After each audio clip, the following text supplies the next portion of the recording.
is CNN. From the entertainment capitals of the world, it's Showbiz Today, the CNN Entertainment News Journal, with Bella Shaw in Hollywood and Lauren Sidney in New York. Today, royalty battles over the Lady of the Tramp lands Disney Studios in court. Also, Anthony Hopkins terrifies audiences in The Silence of the Lambs.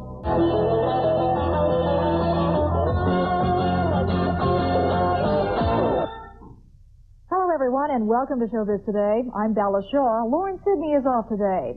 The White House would like to allow the three big broadcast networks to own syndication rights to the programs they air. The producers who now own those rights believe such an arrangement would leave them out in the cold. As Cynthia Tornquist reports, a decision by the Federal Communications Commission to settle the matter has been put on hold.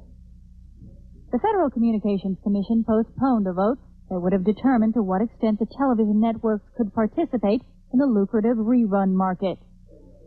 The five-member panel was to rule on a proposal offered last week by FCC Commissioner Andrew Barrett, recommending the networks be allowed to produce only 40% of their primetime programming. Under the plan, the networks would have full syndication rights to that programming. Syndication rights are the most profitable part of the television industry. Under rules adopted in 1970, the three broadcast networks were barred from obtaining such rights. The rules were intended to prevent the networks from using access to primetime viewers to exert excessive control over studios and producers. By not having the networks owning the financial interest in syndication, it gives producers more creative freedom. The networks control all the financial rights. The producers will just become employees for the networks. But the networks claim that the current rules are outmoded, and the proposal on the table now is too limited. Faced with declining viewership and competition from cable, video cassette rentals, and independent stations, the networks want to be able to compete domestically and abroad. Phasing out the rules entirely is the only answer, says one network representative. Well, the rules deny America's three most logical competitors in the global communications business, the three networks, the opportunity to compete fully abroad. At the same time, they allow foreign-owned studios and other large studios to compete with no regulatory fetters whatsoever. In other words, America's own networks are denied competitive opportunities that are extended to companies like Sony and Michusta and Rupert Murdoch's News Corporation. In addition, the proposal now before the FCC would make it difficult for networks to acquire movie studios, since many studios syndicate more programming than a network could under the proposal. The postponement of Thursday's vote now buys the networks time to try to convince the Federal Communications Commission that it should phase out the financial interest in syndication rules altogether and allow the networks to play a role in the syndication market. Cynthia Tornquist, CNN Entertainment News, New York. The Walt Disney Company is now facing another lawsuit over videocassette revenues, this time over Winnie the Pooh. The company that owns North American rights to the characters says Disney hasn't paid royalties to use the characters in video cassettes. The Stephen Slesinger Company says its contract with Disney covered rights for technologies that, at the time, hadn't yet been invented, such as video cassettes. And the company's lawyer says current Disney management isn't doing what Walt Disney agreed to.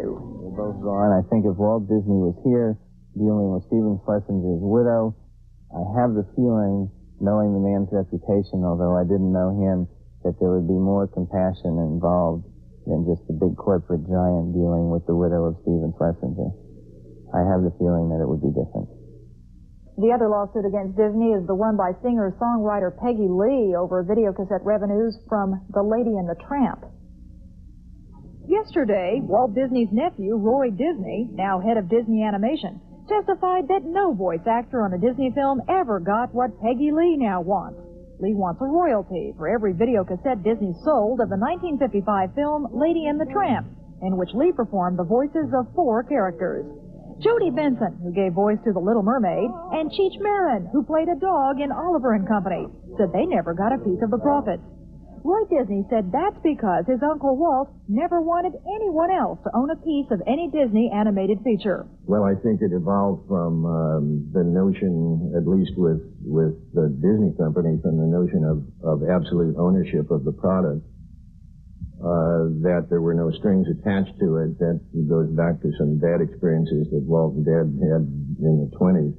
The judge has already ruled that the video cassette release of Lady and the Tramp violated Lee's original contract because Lee had the right to approve the release of any transcriptions of the film. The question that the jury must consider is a question of money, because the contract didn't set a penalty amount for Disney's breach. That's something this trial must decide. Closing arguments are scheduled to begin tomorrow. A lot more ahead in our program, so stay with us. Still to come, Anthony Hopkins. He's scaring moviegoers, but taking it all in stride. And later, we'll show you the latest attraction at Universal Studios as Showbiz Today continues.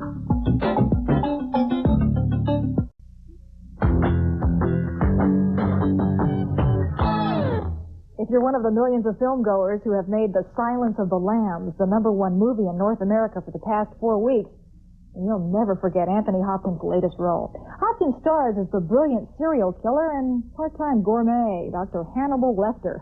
Dennis Michael has a profile.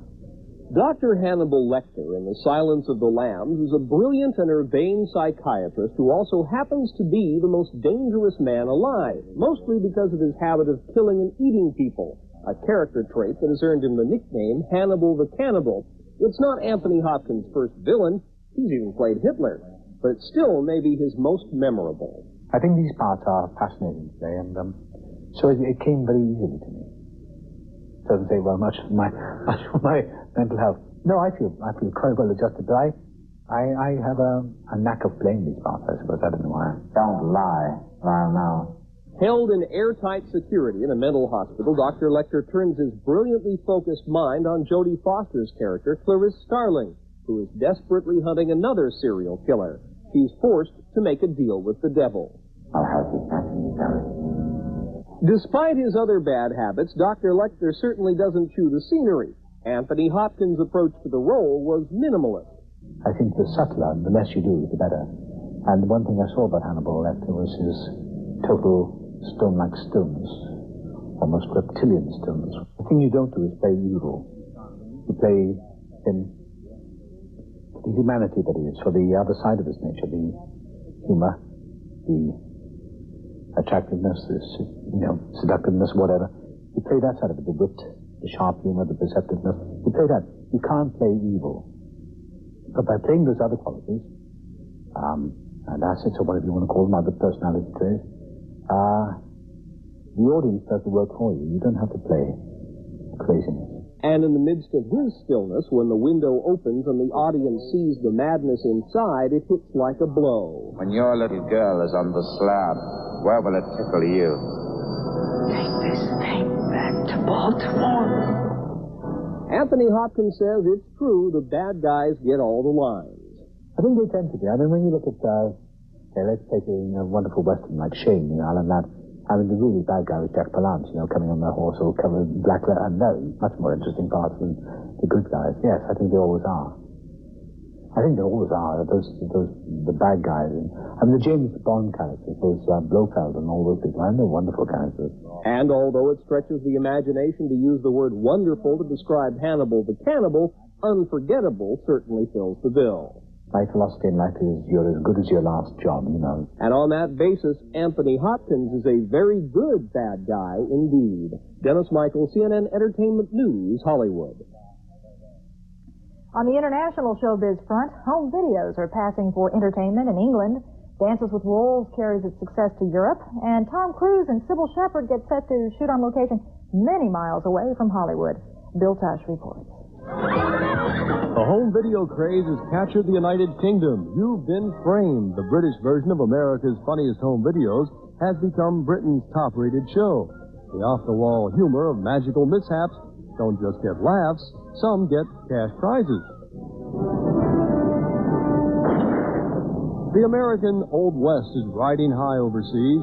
Dances with Wolves has stampeded to the top of the box office charts across Europe and in Australia. The Western epic, directed by and starring Kevin Costner, also leads the Oscar pack with 12 nominations, including Best Picture. Looking ahead to some upcoming movie plans.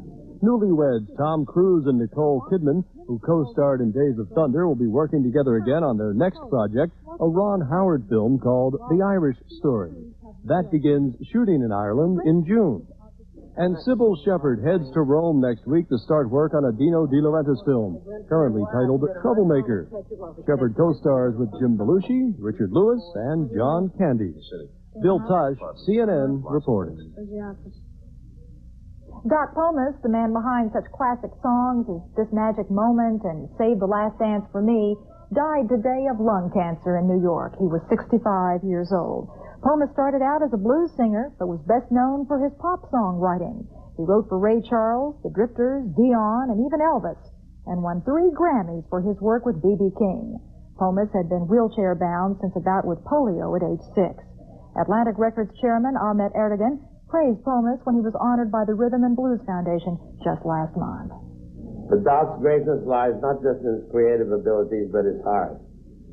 The generous help he has given to many of the R&B greats, especially Joe Turner, is legendary. And the work he has done in supporting of the R&B Foundation, his support of the R&B Foundation, marks him as one of the pillars of this organization. Next year, Pomus will be inducted posthumously into the Songwriters Hall of Fame.